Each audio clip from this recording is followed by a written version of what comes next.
Glad Mike is home from school on that keyboard. And Mark, Jimmy's a little sick today. This is old hat for Mark. He's done this all his life.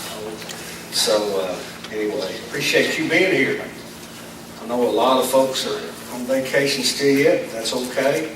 A lot of students are glad to be home, and that's okay. But I'm glad you're here. In the last couple of weeks, I've been talking about trust. And what started out like as 2 sermons has sort of evolved to like 4, okay? So we're in week 3 here. And in the past couple of weeks, I've been talking about trust. And I'm going to do a little bit of a review and we'll move on. And it's going to be a little bit different today. I don't want to rush, so I'm sort of saving some stuff for the next time. But here's what we discovered about trust. Trust, and we've discovered that trust, and especially distrust, covers most areas of our life. That we live in a world where there's a lot of distrust. And we all have it. Again, people have, we distrust, they let us down. Places that we go in and out every day, or businesses sometimes let us down. And then we talked about the things, those public sectors like government, the press. People, the statistics say that people don't trust those places. And yet, as we saw, the remedy for that, Solomon said, David's son said this, he said, trust in the Lord with all your heart, and don't lean in your own understanding, but in all your ways acknowledge Him, and He shall direct your paths. So this means that we're to give God all of our trust. We're to give Him all of our trust. That is, that we do not put our ultimate trust in people. We don't put our ultimate trust in things, because all of those things, both people and possessions or whatever else, all of those things are under God's control.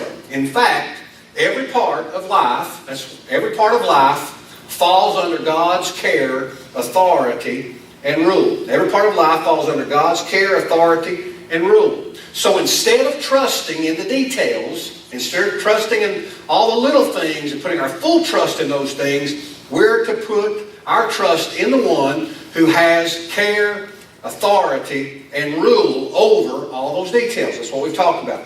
And I share this with you, that trust is based on the perception of one's ability, benevolence, and integrity. So God says, trust me with all your heart. Solomon said, trust in the Lord with all your heart.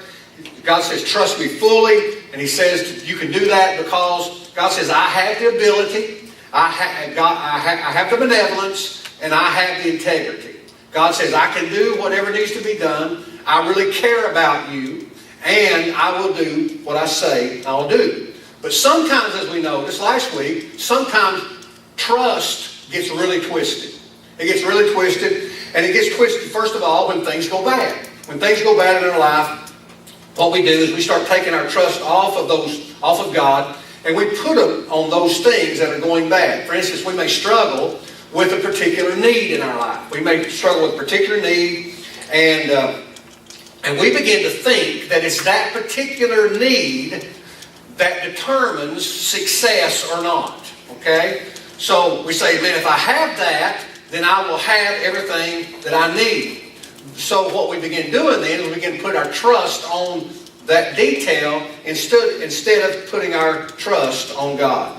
So we take our trust from God and we put it on that particular thing when things are going difficult. Okay? When we're going through difficult things. And then sometimes trust gets twisted when we begin to enjoy success. Right? I mean, sometimes God just really blesses you. And we're all for that, right? I mean, we're really all for that. And we want all these victories in our life, and we want successes, and we want possessions and all this. And so sometimes trust gets really twisted when we begin to enjoy success. Again, that success may come from a position that we just have. It may come from possessions. And you and I both know, if you're a follower of Christ for sure, that all of those things come from God, right? All those things come from God. The position that you just got, that title that you just got, those possessions that you have, all those things come from God. But what happens is sometimes when our trust gets twisted is we begin to spend our time nurturing those things that God has blessed us with.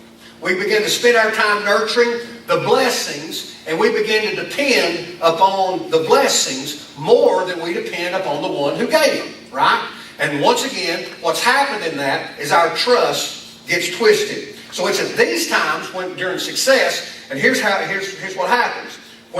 When we've had success and our trust gets twisted, we can become prideful, we can become greedy, and not only that, but we can sort of feel like there's this sense of entitlement since I have had and I live sort of in this area of success. And when that happens, when we start getting prideful, when we start getting greedy, when we start feeling like a sense of entitlement, what's happened is that's a sign that we've taken our trust away from God and we've actually put it on the things that God has blessed us with. But the truth is, and we looked at this, but the truth is, and the umbrella over our whole life, if you're a follower of Christ, if you're a Christian, the umbrella over all of our life is this: the just shall live by faith. It's what Habakkuk said in the Old Testament. It's what Paul quoted twice. It's what the writer of Hebrews quoted once. And that is, the just shall live by faith or trust, or another way to put it, those who are followers of Christ are to live trusting God.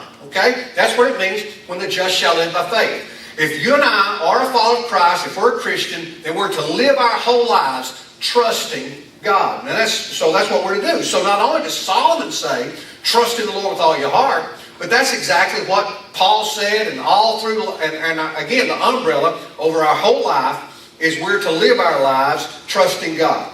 And part of God's plan for us, okay, I'm getting to something. And part of God's plan for us is this: God wants to keep putting us in difficult situations, not only difficult situations, but He wants to keep putting us in and challenging us in certain areas, and He does it for at least two reasons. Okay, let me say that again. So, all right, we're living our life. God says He wants us, who are Christians, He wants us to live our life trusting God. But how do we know if we're trusting God or not? We only know if we're trusting God if we're put in those situations where we have the opportunity to not trust God. Right? Think about it again. The only way I know if I'm trusting God or not is if God puts me, allows me to get in a situation where I have the opportunity to not trust God. Now let me ask you a question. Does God need to know if I am trusting Him or not? No. He knows. But what God wants to show us is He wants us to find out if we're putting our trust in God or not. So He does that in a couple ways. So He puts us in difficulty. He challenges us. He asks us certain things, at least for two reasons. One, so that we can check ourselves to see if we have taken our trust from God and put it in something or someone else. You got it? Okay. So God wants to see if we're trusting Him or not. The only way we know is if we're put in a situation where we don't have to trust God. So God, we're living our life as Christians. We're living our life, we're to live our trust in God. So God puts us in situations. Sometimes they're difficult situations, and sometimes God pours out blessings. When you wish that was more the case than the other, right? I do. Just trust me, God, with $1 million. Anybody else ever said that besides me? Okay. God, just see if I could do it, you know? I don't know. So God does it so that we can check ourselves to see if we've taken our trust from God and put it in something or someone else. Not only does that, this is where we're going, but He puts us in those difficult situations and gives us challenge so that He can use us as instruments to draw other people to Him. Okay? So He wants others to see who our faith is in so that they'll want to begin to put their faith in Him as well. That's why we're here. So God puts us in these situations. He gives us blessings. Sometimes He gives us difficulties so that we can see who our trust is in, and so that when we're trusting God, others can see it and they want to put their faith in God as well. But here's where we come full circle from where we started in the beginning. Here's where we come full circle, and that is this: we live with people and in places that we don't trust, right? All right, He wants us to put us in situations around people and challenges around people, to see where our trust is. But we live with people and in places that we don't trust. And the truth, I think, about most of us, especially now there's some people that's just so outgoing that they just want to be around everybody all the time. Some of you think I'm that way. I'm not, okay? But, here, most of us, though, let me tell you how we'd rather live our life for the most part. We'd rather sort of just hole up in our own little world. I mean, especially in the world we live in today. Because if you sort of stand for what we stand for a lot of times, we're not popular. So most of us had really just rather hole up in our own little world and with the fewest amount of people that we can. And we want to do that in order that we won't have to put ourselves in another situation where we trust other people and they let us down. Now let me tell you, probably that is the number one reason that some of you who are back in church quit before. Or if this is your first time, let me tell you why you quit. Because you know what? You got out of your little hole and you started going to a place and you started going around people and evidently, and you know what? Then all of a sudden you put trust in those people and you put trust in those places and you know what? They pulled the rug out from under you. And you know what you and I want to do now? Crawl back in our little hole. Right? It's okay. It's okay. But that's what we all did. That's what we all did. But here's the problem about crawling in that hole if you're a Christian. Here's the problem. You can't. I didn't make up the rules. You can't. That's why we're here today. You can't. I can't. You see, it's not part of God's plan for you or anybody to sort of hole up. There's a story back in the Old Testament, and some of you may remember it, where God tells His people to multiply, replenish the earth. But they get so smart that they begin to build a tower, and they call it the Tower of Babel, where they build this tower, and they're going to build it so high it's going to go up to heaven. And God comes down and sort of tears up that tower. Why? He says, man, I don't want you to hole up right here. You got to go to all the world. You got to be involved in other people's lives. So He tears that down. Actually, it's where language began to come about there too. So, it's not part of God's plan for us or anybody to hole up. You can take a vacation. You can take a sabbatical.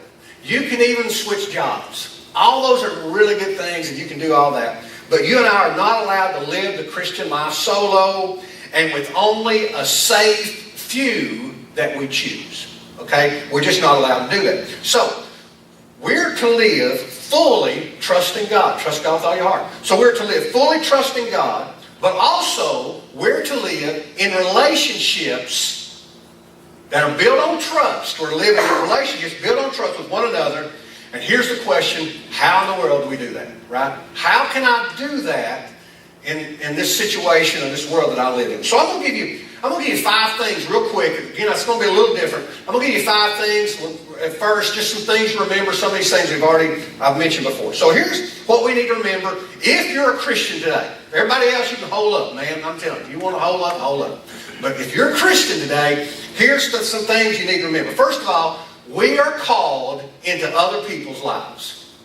Okay? We're called to be involved, to jump into other people's lives. Again, when Jesus was asked, what's the greatest commandment? Here's what He said. Jesus replied, love the Lord your God with all your heart, with all your soul, with all your mind. That's the first and the greatest commandment, and the second is like it. Love your neighbor as yourself. And He says all the law and all the prophets hang on those 2 commandments. Okay? So, we got to get those 2 right. I mean, it's sort of cut down pretty good, No more 10 commandments. We just got 2 things. So, if I'm to love my neighbor as myself, then I can't hold up. And not only does it say I've got to be around him, but I've got to love him. Here's what Paul said about love. He said love, and Apostle Paul, he wrote a lot of books in the New Testament. In 1 Corinthians, he said this, love does not delight in evil, but rejoices with the truth. Love always protects, it always trusts, it always hopes, it always perseveres. And that's what Paul says. So, first thing we remember, that you and I, as Christians, we're called. I know you've been burned. I didn't make up the rules. We trust God fully, overall, but then we're to be involved in other people's lives. We need to remember we're called into other people's lives. And then the second thing, remember, is this. No relationship is healthy apart from trust. I said this the other day. No relationship is healthy apart from trust. If you can't trust your wife or your wife can't trust you, that's not a healthy relationship.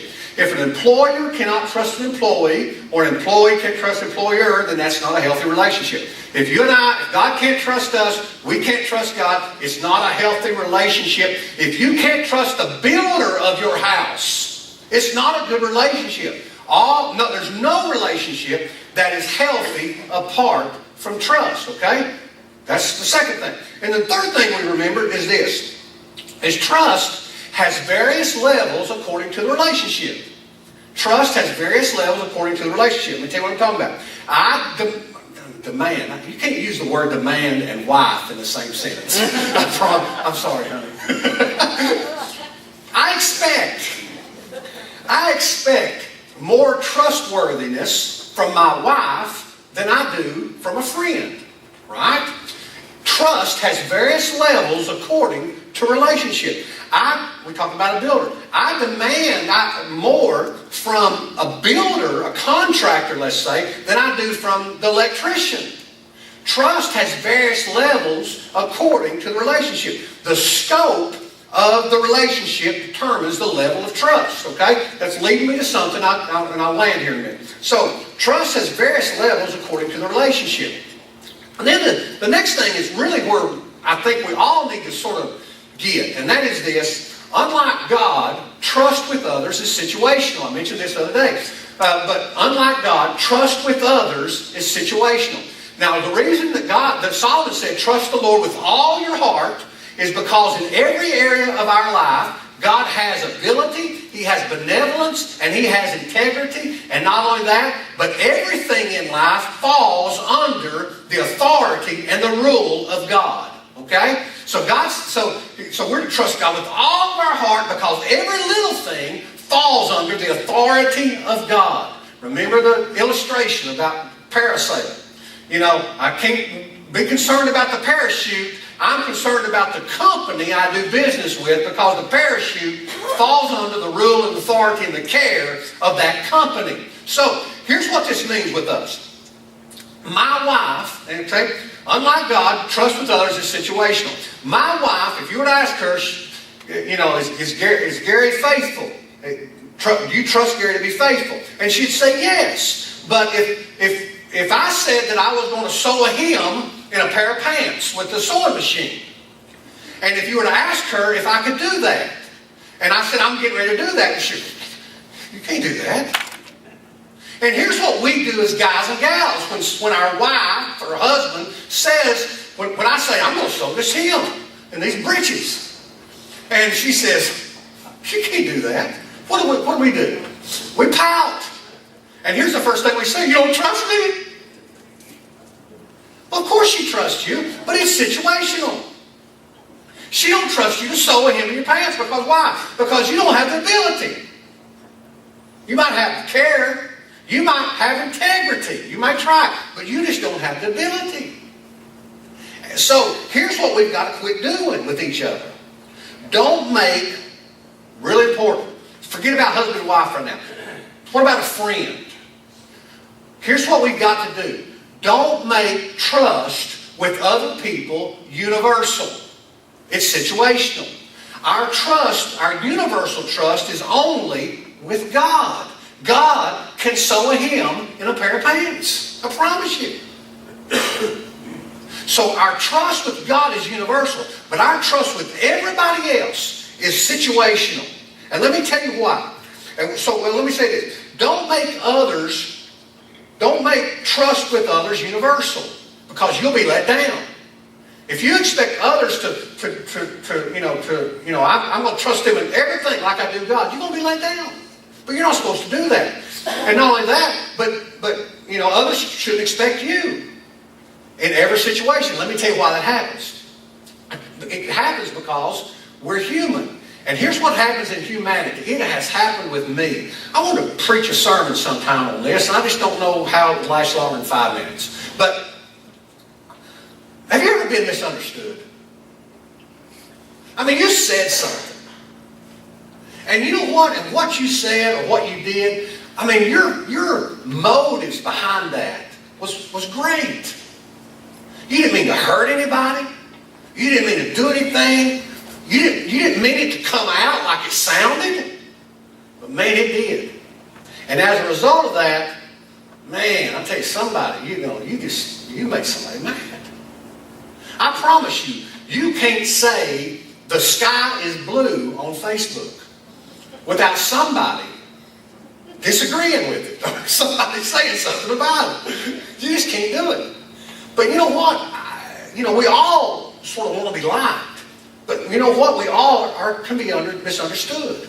And not only that, but we're not good at communicating sometimes. Especially, if we know that men and women, we're sort of, that's proof that there's more than one, sphere of space, because we sort of live in one dimension and y'all live in another dimension. And never the twain shall meet sometimes.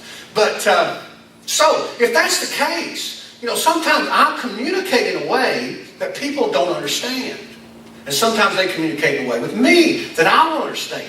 As a result of that, what can happen? I can say, well, you know what? Man, you can't trust Gary. Because he told me this, and he didn't do this. Well, I might have thought I did. So, when we demand everybody a universal trust, we're not supposed to do that. We only do that with God. Get it? That's the best thing you could get today. Okay? So, unlike God, trust with others is situational. And then the next thing, this is the last on this. Trust can expand over time. Remember this about trust. It can expand or grow over time. Your son or your daughter just got their driver's license. Okay? And you get in the car. And here's what you'll let them do. You're going to let them drive to school. You're going to let them drive to the convenience store. Because you believe they have the ability, that they care, and they'll do what they say to drive to the store. If they continue, you'll one day allow them to drive to Knoxville. Right? And maybe they can drive to the beach while you sleep. So trust expands over time. So it expands as we grow in knowing someone's ability, benevolence, and integrity. So this means, all these things, here's what it means. It means that people have the capacity and the ability to change and to grow in trust and truthfulness. So what's good about that is if there's times, or when there's times to rebuild, I'll talk about that next time, but when there's time to rebuild a broken relationship with trust, you know what? There's a possibility of doing that. To rebuild trust. So here are those 5 things together. We're caught in other people's lives. No relationship is healthy apart from trust. Trust has various levels according to the relationship. Unlike God, trust with others is situational, and trust can expand over time. Okay? I know it's a little different today. Just hang with me. All right. So, now here's the thing. Why do I want you to know all this? I should have waited to do this when all the students were back from LMU. Now, why do I want you to know all this? Let me tell you why. Because one of the first emotions, and trust is an emotion, one of the first emotions that you and I deal with is trust. You get you a girlfriend, get you a boyfriend, let me tell you what it's all about. Trust. Can I trust him? Who'd you talk to? Who'd you call? Where you at? Okay? It's trust. And no matter what place in life you are right now, I don't care if you're a student, I don't care if you're a teenager, it doesn't matter if you're established as an adult, no matter what place you are in life, you are dealing with trust. You just are. I mean, again, you might be newly married, you're dealing with trust. You may have just switched jobs, You may have just made a decision to come to school, and you're trusting whether you made the right decision. You're trusting whether that professor's going to do what they say they do. You know, and here's what's going to keep you up at night. You're going to worry over trust. You are. You're going to fight. You know what? A husband and wife, boyfriend and girlfriend's going to fight over? You're going to fight over trust. It's important. Life will come to a standstill over trust. So it's important. And it's important because the truth is this. And I'm going to bring it all home. Trust will always cause you to go further faster. Now we all want to go further in life. Trust will always cause you to go further faster.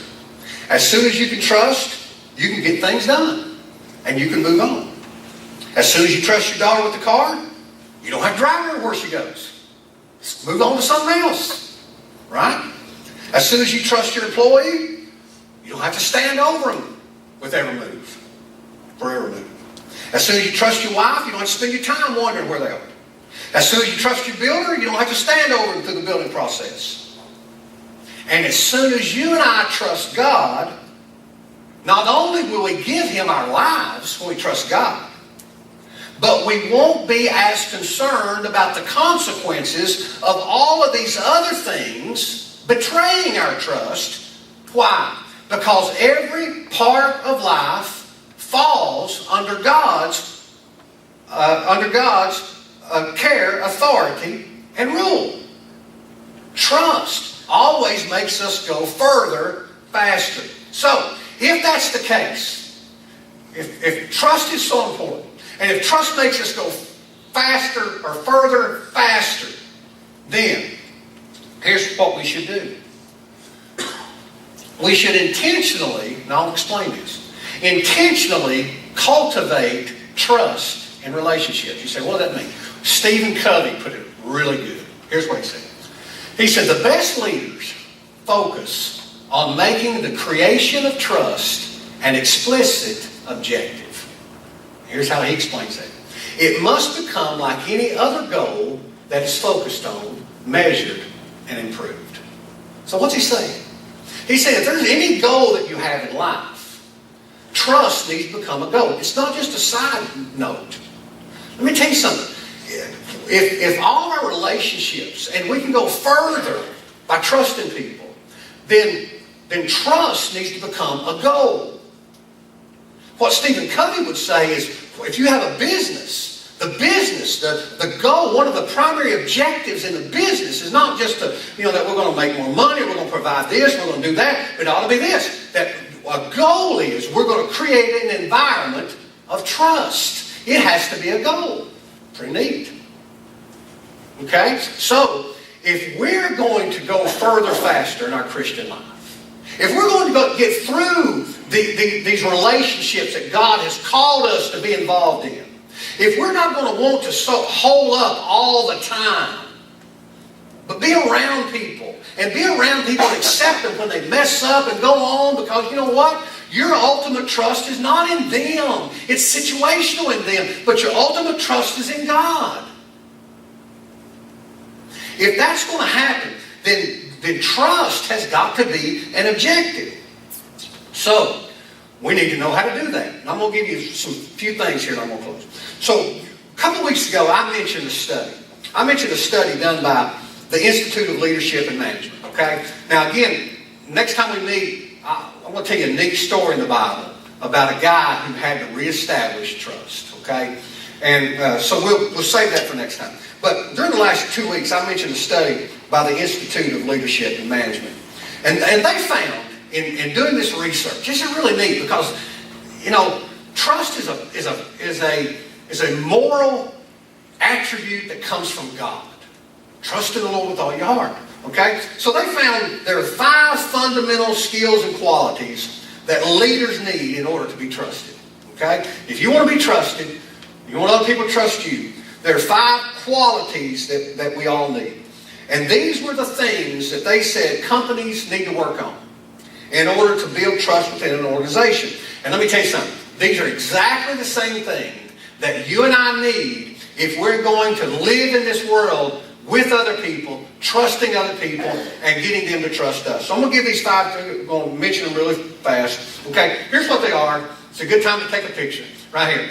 Their openness, 70% of those who've done research said openness is the number one thing they look for when it comes to trust. Now think about the relationship that you're in right now. Not only think about the relationship that you're in, but think about the relationships that broke down. Or think about the relationships or how that you're making them work. I promise you that you're going to say the exact same thing. That the one thing that maybe perhaps over any other thing in your life in that relationship is, you know what? We just need to be open. What is openness? Let me tell you. Openness means being transparent. In fact, the word trust in the Hebrew is the very word that means careless. And isn't that the relationship that you want with your spouse? You are married. And you don't want to hold back. You want to be completely open. And that's what people are looking for. They're looking for people to be open. They're looking for churches to be open. Looking for business to be open. They're looking for openness. And that means they're looking for people to be real, not fake, not made up. It means letting others in on what's going on. That brings us to the second thing that was up there too. And that is effective communication. Not just communication, but effective communication. I have communicated with my wife for over 36 years now. I've communicated with her. All the time my communication has not been effective. And I'm not saying it's her fault. Probably most of the time, effective communication means learning to listen and communicate in a way that the other person understands and learns. Because let's face it, ladies, you all learn different than we men learn. Correct? You do. You say something to us and we hear it a certain way. Sometimes, most of the time, we hear it wrong. I tell Teresa all the time, Teresa, I'm terrible at reading between the lines. Just tell me. Just explain it. Use little words. Because I'm not good at this. But if we're going to build trust, there's got to be openness. And there's got to be effective communication. It's always dialogue, not monologue. And we've got to remember that perception is reality. If somebody perceives you and I to be a certain way, that's the way we are, until through communication we learn, we change things. So we've got to learn to communicate in a way that other people can understand, and we learn each other. And then the other thing is, I like this one. It seems like, well, this is all business, but this is not. The ability to make decisions and building trust. All right. So here's how I'm trying to build trust in the relationships that I have with other people. How am I going to do that? I'm going to be open with them. I don't have a problem. I'm just going to be open. I'm going to be real. It's fun being real, isn't it? It's really fun being real. Being, not fake. That's what I love about here, to be honest with you. I love wearing blue jeans because I'm a blue jean guy.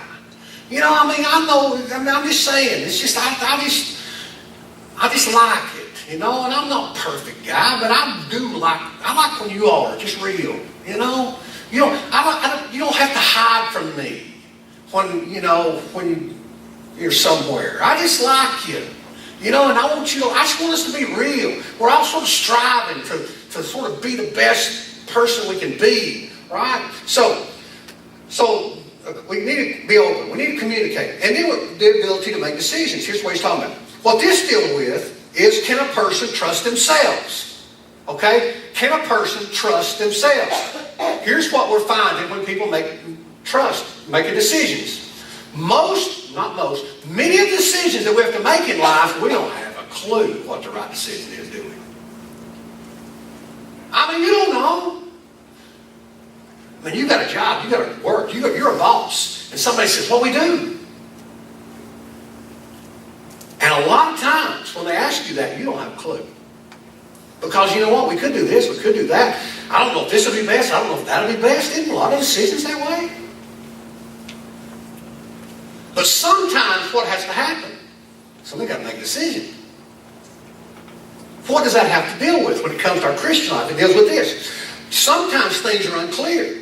But if my trust is in God as a whole, I'm not going to fret over that decision. I'm doing my best to make anyway, right? Why? Because Solomon told me that if I would trust in the Lord with all my heart and not lean to my own understanding, but in all my ways acknowledge Him, He'll direct my path. Let's make a decision. Go on. Not fret, not worry. Did the best I could. It's life. Next. Openness, effective communication, ability to make decisions, and integrity. I love this. I look for this. I test this. And I'm not the perfect person because, again, we all misunderstand things like that. But that's this, integrity. Will a person simply do what they say they'll do? Now, we all mess up sometimes in that. None of us sort of maybe return the phone call when somebody else expects the phone call to be returned. A lot of times that's because there's not been effective communication. But I love talking to a company that I don't know. And I call them and I say, you know what? I want to talk to somebody about this. And I get some little 18 or 25-year-old kid on the phone, and you know what? They're doing the best that they can. And I'm not going to be mad at them. They work for the big dog, right? But I'm going to say, I'll talk to people and I say, well, you know, do you think that this is right? I mean, if you were doing this, would you think this is right? I'm just got a question. I'm not going to be mad. I'm not, we're not going to get nobody get in trouble. You don't know me. But I just got a question for you. If you had a company, would you think this would be the right thing to do? You don't have to do it. I'm just asking you if this would be the right thing to do. I love doing that. So I just want to check somebody's integrity. Because you know what? Integrity is doing what you say you'll do, even if it costs you. I used to own a couple of businesses. Sometimes you just got to do what you say you do. You ought to, even if it costs you. That's integrity. And then there's competence. I really like this. I really like this. That is a person competent in the role that they have. Fred Smith, not our Fred Smith. Fred Smith, he's an old guy. He wrote leadership books, and he wrote Learning to Lead. He used to be the CEO of Caterpillar and some other companies, Fred Smith. This is a great thing if you're a sports fan or whatever. But Fred Smith said this: you never fire somebody for a lack of ability. You train them. You train them. Okay, now let me flesh that out a little bit. Give me what I'm talking about. I used to coach a little basketball. And there'd be kids playing basketball. And they'd mess up. You ever messed up playing basketball? Texas? And you have kids playing basketball. And you'd try to teach them, and you'd try to, and they'd mess up. And you'd say, wait a minute, time out. We've got a problem. Let me tell you what the problem is. I asked you to do this, and you didn't do it. There's only two things that happened here. Number one, you didn't know what to do. And if you didn't know what to do, that's my fault. Because it's my job to teach you what to do. But if you knew what to do, here's my coach, and you didn't do it, then we got a problem. Because you evidently knew what to do, but you just refused to do it, and I need to know why. But if a kid don't know, Kirsten's a perfect example. You got to show Kirsten. But if a kid don't know what to do, whose fault is that? It's somebody that needs to teach that kid what to do. And if that kid, finally, you teach that kid, and that kid looks at you with their big eyes and says, and you say, you look down and you say, now, do you know what to do now? Do you understand what we're trying to do? And they look up at you, yes, sir. Have at it. Now they mess up. The next time, where do you go back? You go back and you say, wait a minute. Now, a while ago, you told me that you knew what to do. And yet you didn't do it this time. So let's not, is there a reason that you didn't do that? You can reason with kids. That's competence. So you never fire somebody. So, anyway, in all these things, what are we doing? In all these things, here's what we're doing. In all these things, what we're doing is we're making trust our goal. The goal is trust. And let me tell you why. Because if trust is accomplished, relationships flourish. Right? And when relationships flourish, all the relationships that we have, when relationships flourish, we all go through life further, faster, don't we? And it begins with our trust in God. And it extends to our trust in others and their trust in us. So let me ask you, how is your trust in God? First of all, have you given your heart and life to Him through Christ?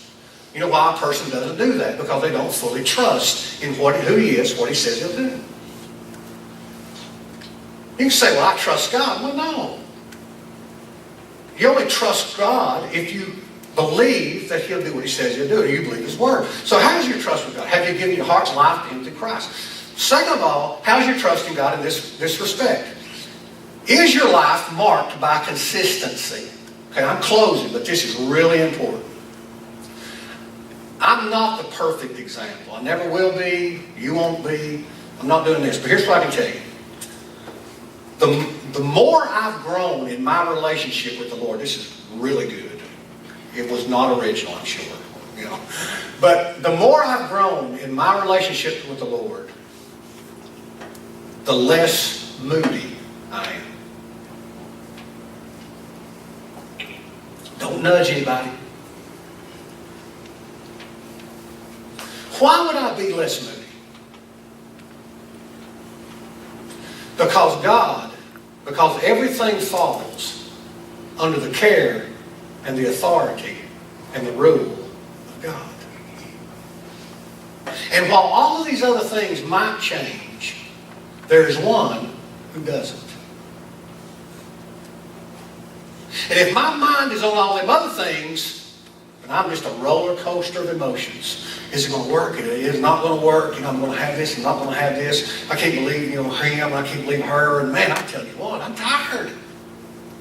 But if God is the same, and my trust is in God, and everything falls under the care and authority and the rule of God, man, I'm a whole lot more even keeled, aren't I? As we grow in our faith in Christ, I promise you, you'll be less moody. And all of you right now is going to just be for spite. And then the third thing, how do I know if I'm trusting God? Are you jumping into the lives of other people? Or you just keep on holding up? Are you jumping into the lives of other people? What does it say? Love the Lord your God with all your heart, with all your soul, with all your mind. This is the first and greatest commandment. And the second is like it. Love your neighbor as yourself. Trust God. Jump into other relationships because they're situational in trust. Keep your eyes on God. Be consistent. That's how you know. And if you've not given your heart and life to Christ, that's the first way you trust. Amen? Let me pray for you. Lord, I thank you for these folks. I thank you for their families, their children, their spouses, their jobs, their homes. And I pray your blessings upon them. I pray that all of us would simply get to know you more. Just like today, we just get to know you more. And the more that we get to know you, the more that we'll trust you. And in trusting you, we'll be able to keep getting involved in other people's lives, even when sometimes that trust has been broken. I pray for those who are here today. Maybe today would be the first time that they need to say yes. I need to say yes to Jesus Christ. I need to intentionally say, I want to become a follower of Jesus Christ. I want to give him my heart and my life. And I pray that they would do that and then see me and ask me about that, whatever it is. Then I pray for those who are here that seemingly, their life or maybe the last few months have just been a roller coaster of emotions. You would sort of gather them up right now and just sort of shake them and say, wait a minute. everything that you're talking about falls under my care, authority, and rule. You trust me, I'll take care of those things. And calm them right now in that. And Father, help us love people, even in their mess and our mess. And thank you for letting us be involved in what you're doing here. In Jesus' name, I pray. Amen. Now, let me...